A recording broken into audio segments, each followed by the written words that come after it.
안녕하세요. 늦은 야근을 마치고 돌아와 시원한 맥주 한 잔에 피로를 풀다가 문득 옛날 생각이 떠올라 사연을 보냅니다. 때는 아픈 어머니를 혼자 두고 타 지역 공장에서 일하던 어려운 시절이었습니다. 어머니께서는 열심히 저를 키우셨고 성인이 된 저는 자식 된 도리를 하기 위해 열심히 일했습니다. 하지만 직장 생활이 행복하지는 않았어요. 다른 직원들은 하나같이 무뚝뚝하고 남일에 관심이 없는 성격들이라 친해지기가 어려웠고, 그나마 하나 있는 같은 라인 선배는 저를 아주 미워하는 나쁜 사람이었기 때문입니다. 유치하고 세상 모든 것에 불만투성이었던 그 선배는 제게도 불만이 많은 사람이었습니다. 너무너무 회사를 그만두고 싶었죠. 그런데 거기에 엎친 데 덮친 격으로 어머니의 건강이 좋지 못하다는 소식을 전해 들었을 때는 모든 걸 다 내던지고 어머니가 계시는 고향으로 뛰어 내려가고 싶을 지경이었습니다. 저희 어머니께서는 그때 유방암과 싸우고 계셨습니다. 하나뿐인 아들이 걱정에 잠 못 들고 뜬 눈으로 밤을 지새우기라도 할까봐 저한테는 차마 솔직하게 말씀하시지 못하고 혼자서 꽁꽁 숨겨오신 겁니다. 그래서 저는 어머니의 병을 뒤늦게야 알게 된 어리석고 한심한 불효자가 되어버리고 말았습니다. 치료만 받으면 금방 나을 줄 알았어. 근데 좀처럼 나아지질 않아. 수술을 해야 한다고. 수술 받으면 그때 너한테 말하려고 했어. 저한테 사실을 실토하시고 난 뒤 어머니께서 처음으로 하셨던 말씀입니다. 아들이 알게 되면 힘들어 할까봐 솔직하게 털어놓지도 못하고 아들에게 의지하지도 못하셨던 그런 어머니의 마음을 알기 때문에 저는 더 아무렇지 않은 척 일을 다녔습니다. 물론 일을 빠지면 돈을 벌지 못하니 병원비를 댈 수가 없어서 억지로 공장에 나가야 했던 것이었지만 말이에요. 몸은 공장에 있었지만 마음은 어머니 곁에 있었습니다. 아무리 편찮으셔도 곁을 지키느라 병원비가 모자라면 곁에 있어드리는 것만 못하다고 생각했었어요. 슬프지만 제가 해드릴 수 있는 것들 중 가장 올바른 행동은 어머니의 곁에 있어드리는 것보다 일을 해서 돈을 버는 것이라고 생각했었습니다. 그러면 직접 얼굴을 보고 이야기하기가 어려우니 하루에도 12번 용건 없는 전화를 걸어 어머니와 통화하는 것으로 혼자 괜찮다고 합리화를 했었습니다. 유독 힘든 것은 밥을 먹을 때였습니다. 이런 일이 있기 전에도 밥을 먹으면 늘 어머니 생각이 났었는데 어머니께서 편찮으시다는 걸 알게 된 후로는 밥 시간이 괴롭게 느껴지더라고요. 점심시간이 되면 밥을 먹어도 밥이 입으로 들어가는지 코로 들어가는지 분간이 되지 않을 정도로 힘들었습니다. 밥알이 아니라 모래알을 씹는 기분. 결국 식사도 잘 하지 못하고 나와야 했죠. 그대로 공장 뒤편에 있는 작은 공터에 몸을 웅크리고 앉아 하늘을 바라보았었습니다. 바닥에는 누가 태우다만 꽁초가 나뒹굴고 있었어요. 왜 사람들이 조금이라도 쉬는 시간이 생기면 저것을 물고 한숨을 쉬며 하늘을 바라보는 건지 약간은 이해가 갈 것도 같더군요. 어머니 얼굴이 구름 위로 둥둥 떠다니는 것 같은 기분에 결국 고개를 푹 숙였습니다. 어머니께서는 암세포와 싸워가며 혼자 외로운 식사를 그것마저 잘 챙겨 드시지도 못하고 계시는데 저만 혼자 배불러 보겠다고 식판에 밥을 받고 자리에 앉았던 조금 전의 상황이 떠올라 눈물이 났어요. 그러고 있는데 웅크린 채 옆으로 인기척이 들려왔습니다. 푹 숙인 얼굴이 이미 눈물 콧물 범벅이 되어 있을 것을 생각하니 고개를 들 수가 없었죠. 그래도 그 상황이 딱히 걱정이 되지는 않았습니다.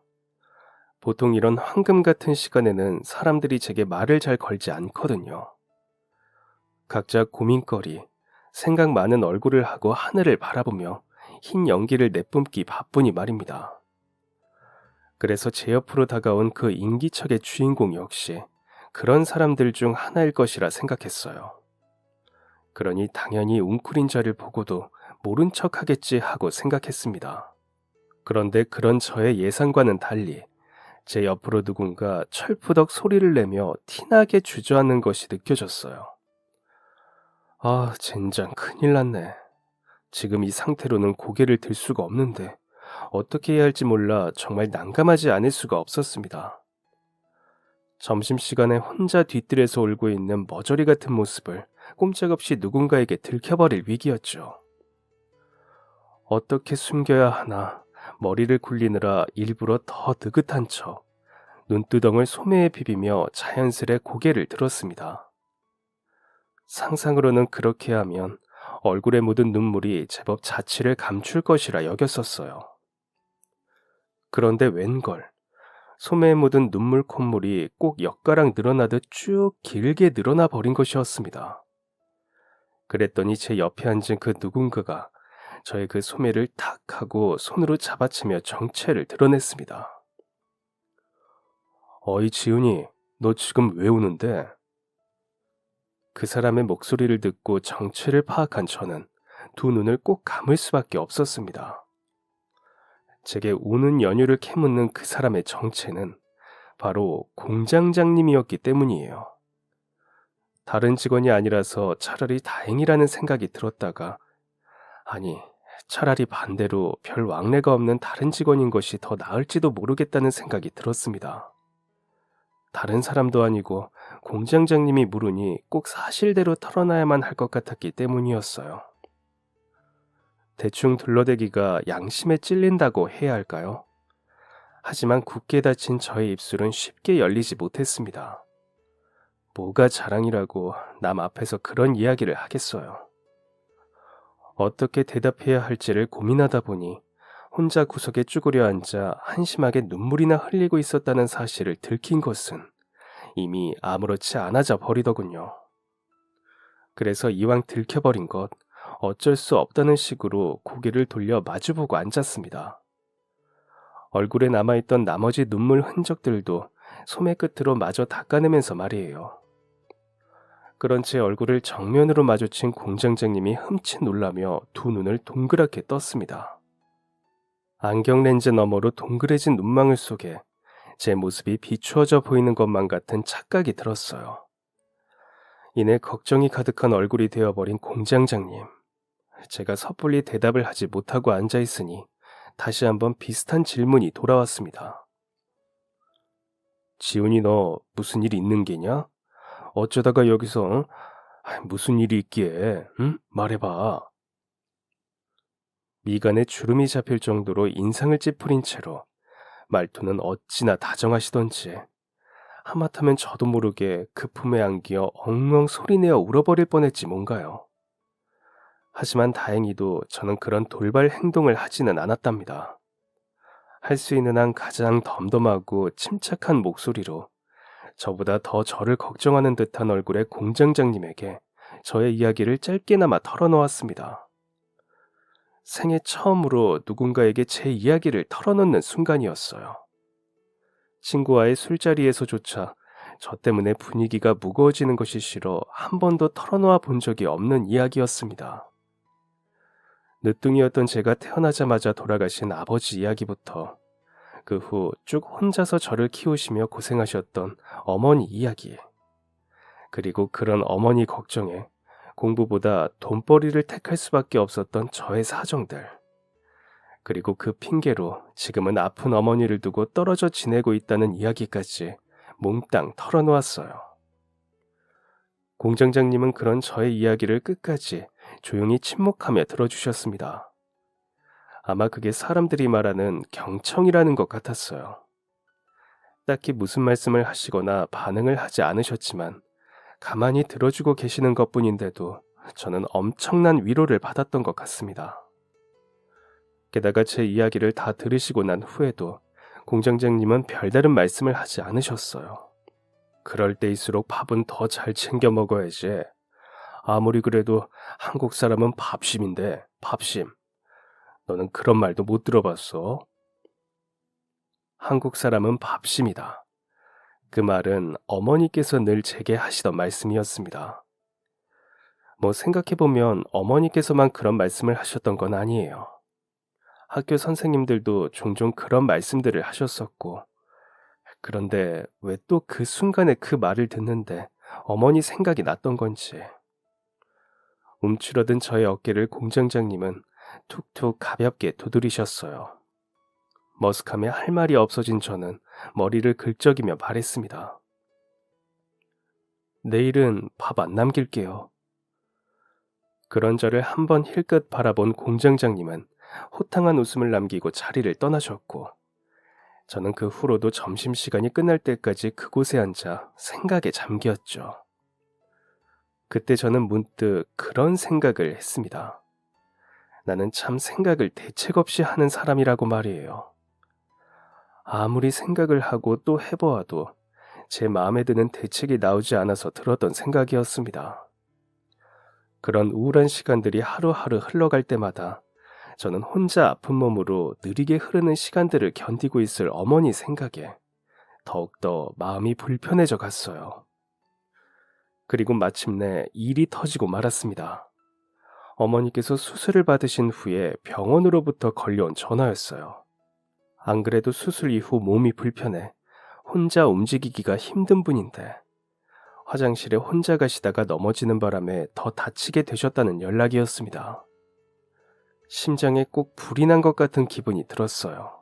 더 이상은 여기서 일을 하고만 있는 것이 어머니를 위한 일이 아니라는 걸 깨달았습니다.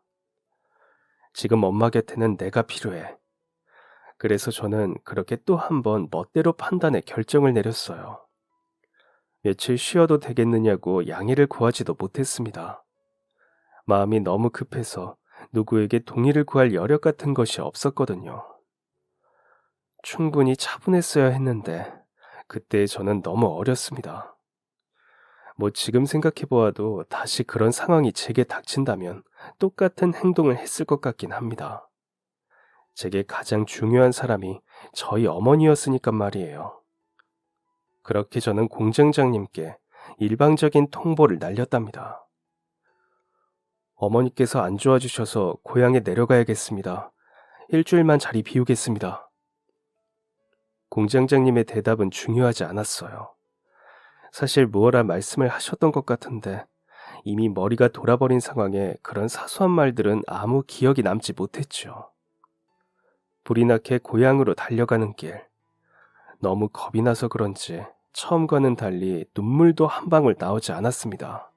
행여 수술한 부위가 잘못되지는 않았을지 걱정이 이만저만이 아니었어요. 게다가 어머니의 모습이 어떤 모습일지 상상이 가질 않아서 더 그랬는지 모르겠어요. 발목을 다치시고 넘어지면서 허리와 손목까지 삐끗하셨다는 어머니의 모습을 어느 자식이 상상으로 그려낼 수 있을까요? 다른 사람들은 어떨지 몰라도 적어도 저는 아픈 어머니의 모습을 그려내는 일이 쉽지가 않더군요. 본능적으로 원치 않는 일이라 그랬을 수도 있고 한 번도 본 적이 없는 모습이라 상상해내기가 쉽지 않았을 수도 있겠죠. 그렇게 직접 고향에 내려가 처음으로 마주한 어머니의 아픈 모습은 내려오는 길 내내 덤덤히 참아냈던 눈물이 무색할 만큼 편안한 모습이었습니다. 저는 놀라면서 동시에 안도했어요. 아직 어머니께서 다 나으신 것이 아니라는 걸 알면서도 겉보기에 괜찮아 보인다는 것에 저도 모르게 안도를 해버리고 만 것입니다. 뭐하러 여기까지 왔어? 엄만 진짜 괜찮은데. 많이 놀랐지? 나도 이 나이 먹고 넘어져서 상처에 연고 발라보는 게 어찌나 창피하던지. 나이 드니까 균형 잡기도 쉽지 않아. 넘어지겠다 싶은 순간에 순발력이 떨어져서 제대로 피하지도 못하고. 어머니께서는 걱정하는 저를 안심시키려는 듯 일부러 더 그런 말씀들을 늘어놓으셨습니다. 그렇지 않아도 충분히 창피했는데 제가 오는 바람에 더 창피해졌다는 둥. 나이가 드니까 창피할 일이 더 늘어나는 것 같다는 둥. 솔직히 말하자면 어머니의 그러한 말씀들에 안심했던 것도 사실이에요. 하지만 슬프게도 그런 안도감은 아주 잠깐이었습니다. 제가 잠깐 병원 1층에 있는 매점에 다녀오려고 문을 열고 엘리베이터까지 나갔다가 지갑을 두고 온 것을 깨닫고 다시 병실 문 앞에 당도하면서 어머니의 진짜 모습과 마주하게 되었기 때문입니다. 혼자 조용히 낑낑거리고 이리저리 마음대로 뒤척이지 못해 괴로워하는 표정. 그리고 그 모든 행동을 하고 난 후에 자신을 탓하는 듯한 표정과 함께 조용히 내쉬어지던 그 한숨. 그제야 어머니의 달콤한 눈속임 뒤에 숨겨져 있던 것들이 보이기 시작했어요. 팔과 손등에 매달린 주렁주렁한 수액줄, 파리한 안색, 갈라지고 찢어진 입술, 며칠을 감지 못한 머리카락. 그렇게 저는 한참이나 병실 안으로 들어가지 못하고 문 앞에 서 있어야 했어요. 어머니의 표정이 다시 저를 마주할 준비가 되실 때까지 말입니다. 그 후 일주일간 저는 어머니의 곁에서 손발이 되어드렸어요. 자꾸만 혼자서 다 하실 수 있다고 말씀하시는 어머니께 저는 단호히 말씀드렸죠. 엄마, 그냥 아들 있을 때만이라도 누리셔. 내 앞에서 아픈 척 좀 해. 본심이 들어간 말이었지만 어머니께서는 그 말을 듣고도 그저 웃기만 하셨습니다. 일주일이라는 시간은 무척이나 짧았더군요. 불편하고 난감했지만 우여곡절 끝에 어머니의 머리를 감겨드리고 일주일 내내 어머니의 말동무가 되어드렸습니다. 평소에는 입에도 대지 않던 과자들을 잔뜩 사와 어머니 침대 옆에 쌓아두고 하루 종일 제잘거리며 시간을 보냈어요. 그리고는 잊지 않고 자리를 비워드렸습니다. 저 때문에 억지로 고통을 참아야 하는 시간이 길어지지 않도록, 제가 자리를 비운 사이 마음껏 아파하실 수 있도록. 물론 저는 문 밖에 서서 그 모습을 지켜보았지만 말이에요. 그리고 기도할 뿐이었습니다. 부디 하루빨리 건강을 되찾으시게 해달라고. 꿈 같던 일주일이 순식간에 지나가고 다시 기숙사로 돌아가야 할 날이 되었어요. 어머니의 아침 식사를 도와드리고 떨어지지 않는 발걸음을 돌려 병원 문을 나섰습니다. 굳이 괜찮다는 저를 억지로 이겨먹은 어머니께서 병원 로비까지 그 몸을 이끌고 배웅을 해주셨어요. 그렇게 뒤돌아서 병원 문을 완전히 빠져나오며 어머니의 문자를 받고 저는 생각했습니다. 아들 웃는 거 봐서 엄마 좋네. 무작정 걱정하고 화내지 말고 엄마 혼자 이겨낼 수 있다고 믿고 응원해줘서 고마워. 역시 우리 아들밖에 없다. 엄만 진짜 행복해. 하나도 안 슬퍼. 엄마 보며 활짝 웃어주는 우리 예쁜 아들이 있어서. 어머니 앞에서 울지 않길 정말 잘했다고 말이에요. 일주일이라는 시간 동안 내내 함께 웃기만 했던 것이 어머니께 좋은 활력이 되었던 것 같아요. 물론 저에게도 그러했습니다. 다시 기숙사로 돌아가기 싫을 정도로 말이죠. 그냥 그 일주일처럼 계속 어머니 곁에 붙어있고만 싶을 정도로. 하지만 현실은 이미 저를 버스에 태워 공장 기숙사 앞에 데려다 놓았습니다. 직원들이 한참 점심 식사를 마치고 난 후의 시간대였어요. 평소에는 제게 관심도 없고 그냥 안녕하세요 하는 인사밖에 나누지 않았던 다른 직원들이 하나둘 제게 안부를 물어왔습니다. 고향 다녀오셨다면서요? 어머니는 괜찮으세요? 저는 고개를 끄덕이며 걱정해 주셔서 감사하다고 인사를 드렸어요. 그러는 순간까지도 어색했죠. 공장 사람들이 그런 말을 건네줄 것이라고는 예상하지 못했었기 때문에 더 그랬습니다. 그래도 한편으로는 몇 년 동안 함께 얼굴을 보고 지냈던 사람들이 제게 그런 말을 건네어준다는 것이 고맙고 감동스러웠어요. 그런데 그렇게 어색한 미소가 오고 가던 그 순간이었습니다. 동진 선배가 식사를 마친 후인지 이쑤시개를 입에 문 채 제 앞으로 걸어왔어요. 덕분에 제게 말을 걸던 직원들은 하나둘 뿔뿔이 흩어졌습니다.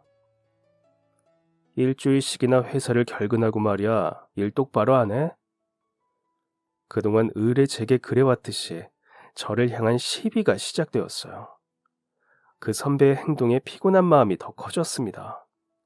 왜 저만 보면 못 잡아먹어서 안달인 건지, 오늘 같은 날은 그냥 좀 내버려 둬줄 수는 없는 건가 하는 생각이 머리 위로 맴돌았어요. 그래서 평소와는 달리 저도 모르게 인상이 찌푸려졌습니다. 그리고 그 선배가 그런 저의 표정을 그냥 지나칠 리가 없었죠. 어쭈, 표정 봐라. 야, 너 뭐 믿고 그렇게 나대냐? 인상 안 풀어? 이게 아차 싶었습니다. 여태 한 번도 그 선배의 시비에 휘말리지 않고 잘 지나왔었는데 선배는 저의 구겨진 얼굴을 지나치지 않고 마치 잘 걸렸다는 듯이 제 앞으로 다가왔어요. 곧 멱살을 잡기라도 할 기세였죠. 본능적으로 마주쳤던 눈을 피하고 말았습니다. 이런 일에 휘말리는 것은 원치 않았어요.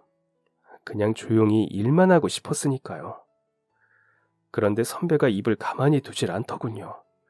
정말 사람을 미쳐버리게 만들더라고요. 듣자 하니 고향 갔다 온 거라며? 야, 누구 여기 고향 없는 사람 있나? 여기 누구 엄마 없는 사람이 있냐고. 누구는 팔자 좋게 엄마 보고 싶다고 쪼르르 달려가서 얼굴 보고 오고, 누구는 빠진 놈 대신해서 힘 빠지게 일이나 하고 있고 말이야. 이게 맞냐? 맞아? 너만 엄마 있어? 어? 유치했습니다. 정말 유치한 시비였어요. 그런데 왜 그렇게 그 소리가 듣기 싫고 거슬렸는지 모르겠습니다. 그 사람의 입에서 엄마라는 단어가 나오는 것이 몹시 싫었고, 편찮으신 어머니께 다녀온 제 사정은 알지도 못하고 엄마가 보고 싶어 쪼르르 달려갔다고 비꼬는 태도가 마음에 들지 않았습니다. 정말 참으려고 했는데 결국 화가 머리 끝에서 폭발하고 말았어요. 저는 가지고 있던 짐가방을 그대로 바닥에 내동댕이 치며 그 선배를 쳐다봤습니다. 솔직히 그 정도로만 화를 분출하면 선배가 놀라서 그만둘 줄 알았어요. 그동안 그렇게 겪어놓고도 제가 영 그 선배를 물렁하게 봤던 것이었죠. 선배는 화를 내는 저보다 더 불같이 화를 내며 제게 달려들었습니다. 제가 짐가방을 바닥에 던진 것은 아무것도 아니라는 듯 선배가 제 멱살을 잡고 그대로 저를 바닥에 집어 던지더군요. 힘이 없는 저는 그대로 바닥에 고꾸라졌고 등을 돌려가던 다른 직원들이 그런 저희를 말리기 위해 하나둘 모여들었어요. 그만하라고, 회사에서 못들 하는 짓이냐고 하는 소리들이 들려왔지만 그 선배는 멈추지 않았습니다. 마치 오랫동안 기다려온 순간이라는 듯 저를 향해 달려들고 또 달려들었어요. 제가 할 수 있는 최고의 방어는 그 선배의 몸을 피하는 것뿐이었습니다. 멱살을 잡으려 달려들면 몸을 피하고 또 피하고, 하지만 그것도 몇 번 반복하다 보니 수를 잃혔어요. 선배는 이런 일이 한두 번이 아니었다는 듯 도망치는 저의 멱살을 능숙하게 잡아챘습니다. 꼼짝없이 선배의 손에 잡힌 내 모습, 그 자세로 눈이 마주치는 순간은 아주 짧고 강렬했습니다. 그리고 그 잠깐의 시간이 채 지나가기도 전에 눈앞에 별이 번쩍했어요. 사람들의 비명소리와 뜯어말리는 욕치거리들이 귓가에 들려왔습니다. 내가 드디어 제대로 한 방 맞았구나. 얼굴에 주먹질을 당해본 것이 태어나 처음이었습니다. 눈앞에 별이 번쩍한다는 말이 무슨 말인지를 제대로 경험한 순간이었어요. 그리고 되도록 두 번 다시 똑같은 경험을 하고 싶지 않다는 생각이 본능적으로 들더군요. 많이 아팠습니다. 드라마나 영화를 보다 보면 주먹으로 턱을 치는데 왜 입술이 찢어지는지 이해가 가지 않았었는데, 이빨을 채 다물지도 않은 순간에 무력이 가해지니 제 송곳니에 입술이 찢어지더라고요. 어금니에 잘못 씹혀 터진 입안은 말할 것도 없었어요. 얼얼하고 짜릿한 기분이 불쾌하게 얼굴을 감쌌고 그것은 한 대로 끝나지 않았습니다. 얼굴을 붙잡고 볼품없이 바닥에 고꾸라진 저를 그 선배는 신명나게 밟아댔습니다. 결국 저희를 말리던 직원들 중 한 명이 그 선배의 머리채를 잡아당기면서 싸움은 종료가 되었습니다. 사실 싸움이라고 하기에도 웃긴 상황이었어요. 제가 그 선배에게 일방적으로 분풀이 상대가 되어드린 셈이었거든요. 저를 한 대 치고 그 선배는 속이 후련했을까요? 저는 오히려 한 대 맞고 나니 속이 후련해졌습니다. 그래도 이렇게까지 했으면 더는 나한테 시비 걸지 않겠지. 다시 업무 시간이 시작되고 일을 하는데도 선배는 종종 제 앞에 나타나 시비를 걸어댔습니다. 자신이 제게 주먹을 휘둘렀다는 사실을 강조하고 싶은 건지, 제가 그 주먹에 날아가 버린 것이 마음에 들었던 것인지 연신 제 앞에서 비아냥거리며 욕지거리를 뱉어댔죠. 참다 못해 제 옆에서 함께 일하던 상사가 한 소리 했지만 그것도 듣는 둥 마는 둥 했습니다. 결국 제 귀를 닫는 수밖에는 없었어요. 맞은 곳이 아픈 것도 서러운데 그날따라 하루가 어찌나 안 가던지. 그런데 마침내 퇴근 시간이 되었을 때 저희 쪽으로 공장장님이 다가오셨습니다. 그리고는 표정 없는 얼굴로 저와 그 선배를 불러내셨어요. 제가 잘못한 것이 없다고 생각했음에도 잔뜩 긴장이 되더라고요. 제가 대꾸해버린 것이 오히려 제게 해가 될까 두려웠습니다. 공장에서 쫓겨나기라도 할까 심장이 두근거렸습니다. 쫓겨나면 당장 일할 곳이 없으니까요. 그렇게 긴장하며 뒤따라간 곳에서 공장장님은 저희에게 말없이 봉투 하나씩을 내미셨어요. 어쩐지 차마 그 봉투를 열어볼 수가 없겠더라고요. 열지 못하고 봉투 끝을 하염없이 매만지며 고민했습니다. 어떻게 잘못했다고 말씀을 드려야 할지를. 그런데 그 선배는 그런 것 따윈 아랑곳하지 않는다는 듯 자신 있게 봉투를 열었습니다. 그리고 잠깐 흠칫하더니 공장장님을 향해 믿을 수 없다는 듯 격앙된 목소리로 묻더군요. 이게 뭡니까? 공장장님은 제게도 어서 봉투를 열어보라는 듯 눈짓하시며 그 선배를 향해 말씀하셨어요. 동진이 넌 내일부터 안 나와도 된다. 사직서 써라. 너처럼 엉망진창에 회사 분위기 다 망치고 사람까지 두들겨 패는 놈 필요 없다. 나는 너 같은 인간 말종하고는 일 더 못한다. 우리 직원들도 너 같은 놈 곁에 더는 못 두겠다. 선배의 봉투에는 사직서가 들어있었습니다. 선배는 짜증난다는 듯 봉투를 바닥에 내팽개쳤어요. 그리고 공장장님은 아랑곳하지 않고 그 봉투를 다시 주어 선배의 손에 억지로 쥐어주셨습니다. 또 욕지거리를 내뱉는 선배의 목소리가 들려왔어요. 네가 평소에 행실이라도 좋았으면 일이 이렇게까지 안 됐어. 그동안 내가 너 봐온 것들, 직원들한테 이야기 들은 것들 종합해서 내린 결정이니까 더 진상 피우지 마라. 지훈이, 너는 얼른 봉투 안 열어보냐? 선배가 욕을 내뱉고 공장장님이 나무라는 것을 넋놓고 보고 있으니 공장장님이 제게 말씀하셨습니다. 제게 건네신 봉투에는 무엇이 들어있을지 긴장이 되었어요. 설마 오늘 하루 저 선배와 싸웠다는 이유로 제게도 사직서를 주셨을까 하는 걱정 때문이었죠. 하지만 그렇게 결정을 내리신다 한들 어찌 반박할 여지가 없었습니다. 봉투를 열기가 너무너무 무서웠지만 두 눈을 질끈 감고 제발 사직서만은 아니기를 기도하며 봉투 속에 들어있는 종이를 꺼냈습니다. 그리고 저는 봉투 속에 들어있는 종이의 정체를 확인하고 그대로 자리에 굳어버리고 말았어요. 공장장님께서 제게 건네신 봉투 안에 들어있던 것은 사직서가 아니었기 때문입니다. 돈이었어요. 그것도 50만 원. 그 당시에는 엄청 큰 돈이었거든요. 저는 얼떨떨한 표정으로 공장장님을 바라보았습니다. 그런 저를 보며 말없이 윙크를 날려주시는 공장장님의 얼굴에 정신이 번쩍 들었어요. 이걸 왜 저한테 주세요? 그랬더니 공장장님의 표정이 싹 변하며 전에 그러셨던 것처럼 제 이마에 아프지 않은 꿀밤을 놓으며 말씀하시는 것입니다. 뭐긴 뭐야 이거사. 보면 모르겠느냐? 눈 크게 뜨고 잘 봐. 돈이잖아.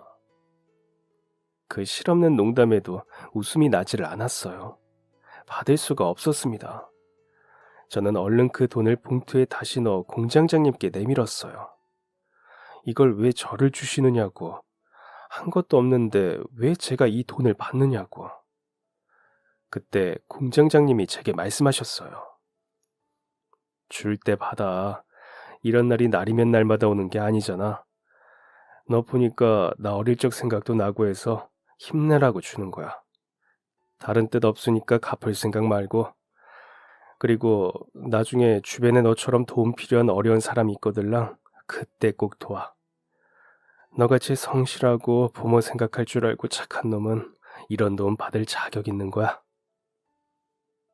그렇게 저를 괴롭히던 선배 직원을 내쫓아주고 제게는 자신의 개인 사비로 50만 원을 쥐어주셨던 그 공장장님은 얼마 후 다른 곳으로 정근을 가시게 되었습니다.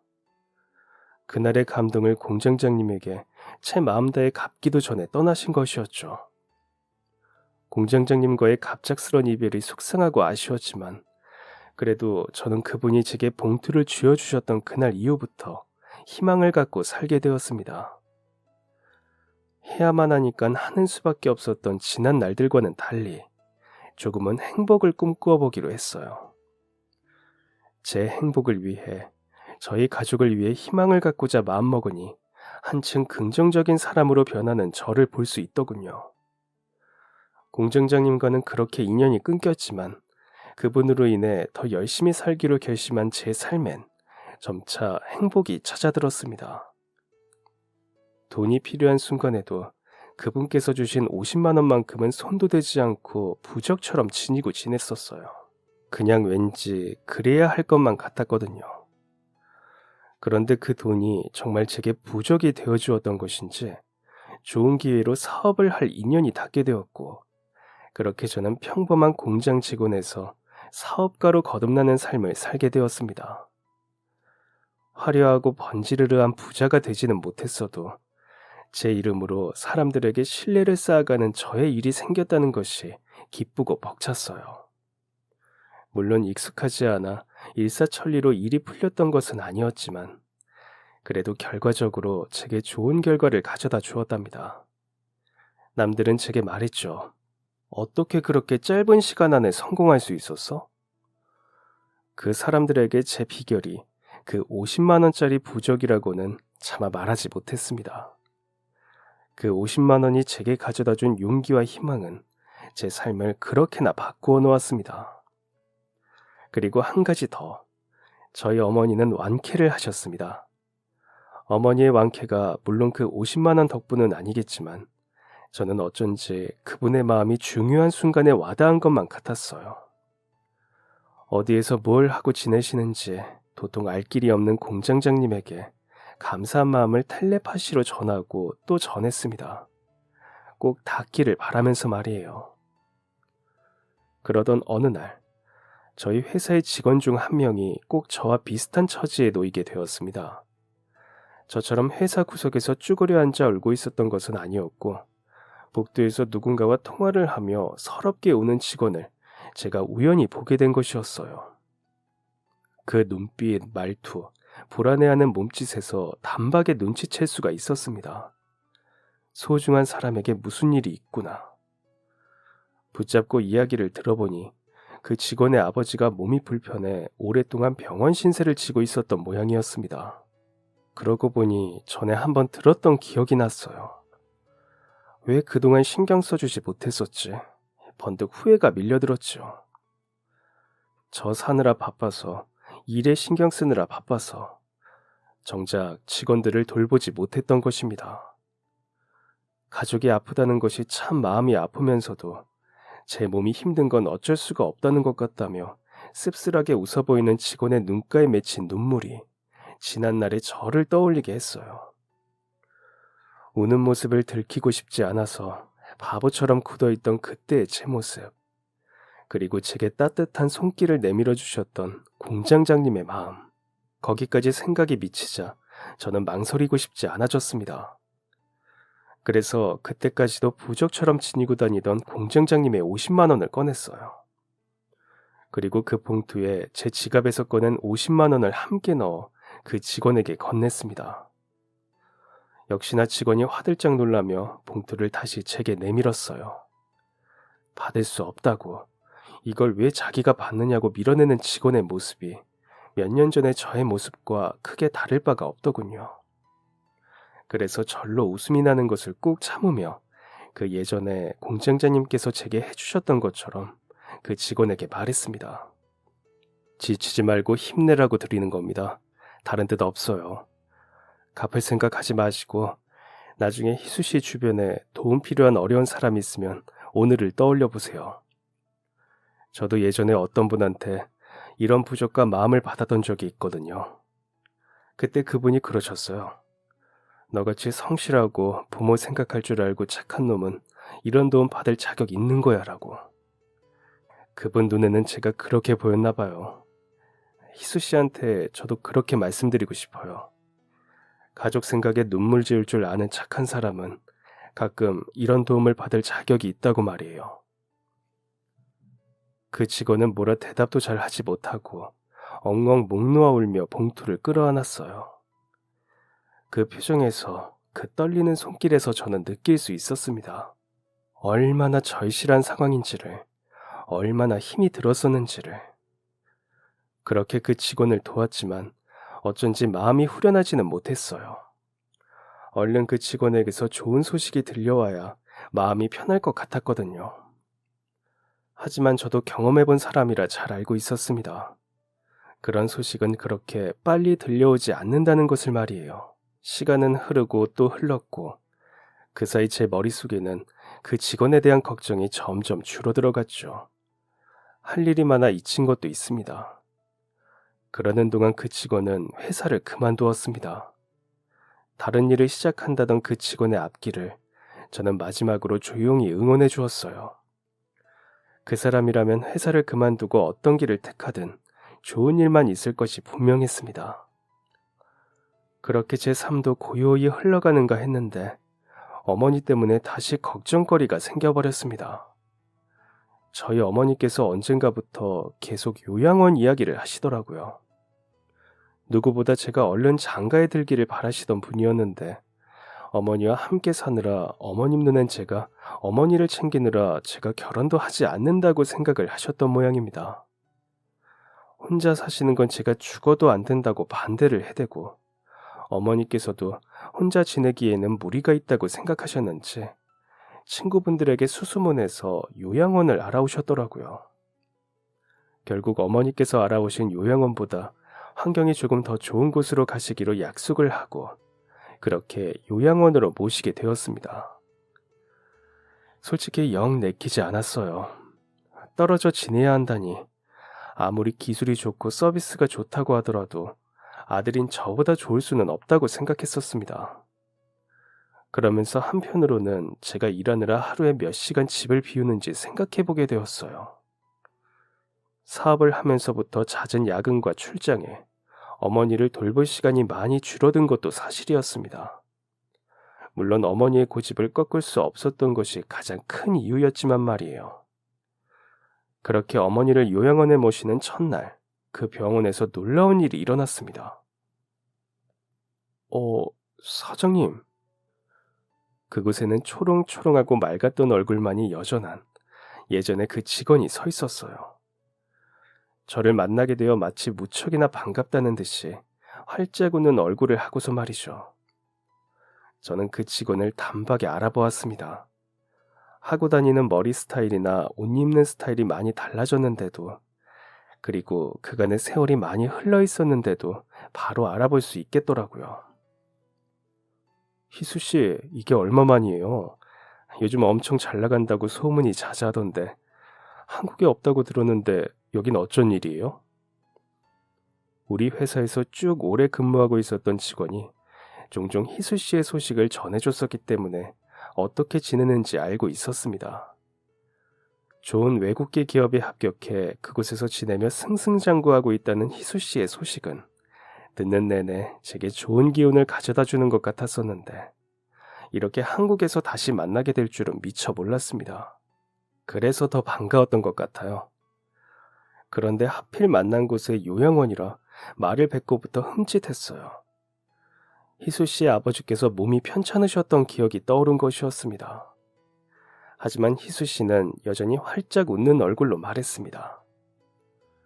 성공하겠다고 미국으로 날라버린 딸, 오랜만에 아버지한테 잔소리 듣고 싶어서 왔죠. 그리고 그 순간 저는 희수 씨와 마주친 순간과는 비교도 할 수 없을 만큼 깜짝 놀라 바닥에 주저앉고 말았습니다. 아이고, 이게 누구야? 설마 너 지훈이냐? 저는 입을 틀어막았습니다. 희수 씨의 아버지는 예전에 제가 일했던 공장의 공장장님이었어요. 바닥에 무릎을 꿇은 채 공장장님에게로 다가가 와라 끌어안았습니다.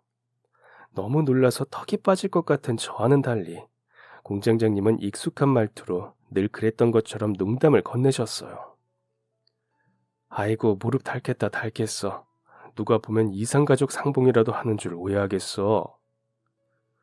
그렇게 저희는 10년 만에 다시 만나 반가운 이야기를 나누게 되었습니다. 늘 건강하시던 공장장님이 휠체어에 앉아 계신다는 게 큰 충격이었던 저는 그 앞에서 울어버려서 또 꿀밤을 맞고 말았지만 말이에요. 알고 보니 공장장님이 전근을 가신 후 제가 승승장구하는 동안 공장장님은 그곳에서 몸을 다치게 되셨다고 합니다. 그런데 도저히 다시 일을 할 수 없는 상태가 되시는 바람에 집안이 기울어갔다고 하시더군요. 그 후 딸이 열심히 살아 외국 기업에 보란듯이 합격하고 기울어져 가던 집안을 일으키게 되었다고. 그리고 그 딸이 바로 희수 씨였습니다. 저는 공장장님의 손을 꼭 붙들었습니다. 저한테 주셨던 부적 기억하세요? 공장장님은 도저히 모르시겠다는 듯 자기가 언제 제게 부적을 주었느냐고 물어오셨어요. 그때 저한테 주셨던 50만 원 말이에요. 저 그거 한 푼도 안 쓰고 부적처럼 지니고 다녔거든요. 저한테 주신 그 50만 원이 저한테는 그냥 평범한 돈이 아니라 마음의 부적 같은 존재였어요. 그 돈을 지니고 다니면 제가 더 올바른 생각을 하게 됐거든요. 지긋지긋한 현실에 진절머리 치면서 몇 번이고 좌절하고 다 포기하고 싶을 때나 마음이 가라앉고 우울해서 제 미래에 아무것도 보이지 않는 것만 같았을 때 그 돈을 생각하고 그때 공장장님을 떠올리면 마법처럼 희망찬 마음을 가지게 됐었어요. 정말 신기하죠? 제가 공장장님 그 마음 하나에 많이 의지하고 기대며 살았습니다. 그동안 그리고 그렇게 의지하며 지내다 보니 일도 잘 풀리고 전보다 더 유연하게 생각하는 좋은 습관도 생기게 됐어요. 진짜 귀한 돈이었어요. 그랬기 때문에 더 보물처럼 아끼며 지냈었는데 그렇게 아끼던 걸 몇 년 전에 누군가에게 선물했습니다. 그리고 그 누군가가 사실 옆에 있는 희수 씨예요. 왜 공장장님이 그러셨잖아요. 갚을 생각 말고 다음에 저처럼 힘든 사람 만나게 되면 꼭 도와주라고. 저는 약속을 지키고 싶어 희수 씨를 도왔던 것뿐인데 이게 이렇게 인연이 됐네요. 내게 커다란 부적이었던 공장장님의 50만 원. 돈보다 제게 더 위로와 힘이 되었던 것은 공장장님의 그 따뜻한 마음이었습니다. 저는 그 따뜻한 마음 덕분에 희수 씨와 제가 줄줄이 성공을 할 수 있었다고 생각했거든요. 제가 그분께 받았던 따뜻한 마음을 다른 사람에게 베푸는 것으로 갚았던 것이 결국은 그분에게 다시 돌아가게 되었으니까 말입니다. 그날 이후로도 저희는 종종 연락을 하며 지내고 있습니다. 희수 씨가 외국에 나가 있는 동안 저는 어머니를 찾아뵐 때마다 공장장님을 함께 챙겨 보살피고 있습니다. 몸이 불편하신 것 빼고는 다른 불편한 곳이 없으신 분들이라 제가 딱히 보살필 것이라고는 없지만 말이에요. 그냥 그렇게 얼굴을 보며 웃을 수 있다는 것이 제게는 소소한 기쁨이랍니다. 그래서 올해는 꼭 결혼을 하는 것으로 못다 했던 효도를 해보려 합니다. 저 꼭 결혼할 수 있게 응원해주세요. 그럼 지금까지 사연 들어주셔서 감사합니다. 사연이 재밌으셨다면 구독과 좋아요 부탁드려요. 감사합니다. 안녕히 계세요.